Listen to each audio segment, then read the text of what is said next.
This is incredibly rewarding. The best way to spend an afternoon or an evening, and also to get to know the community on the island. It's very emotional to see something being built from the ground up.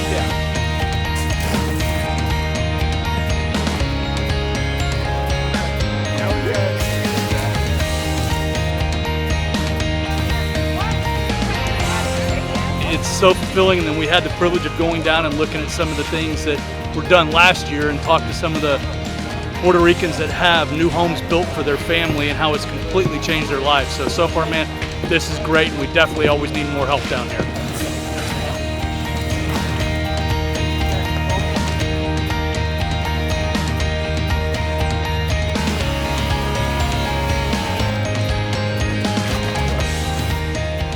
It's one of those things, like, you have to have a bucket list of interesting things in your life that you have to do that are different. Step outside your comfort zone a little bit. This is the stuff that feels good.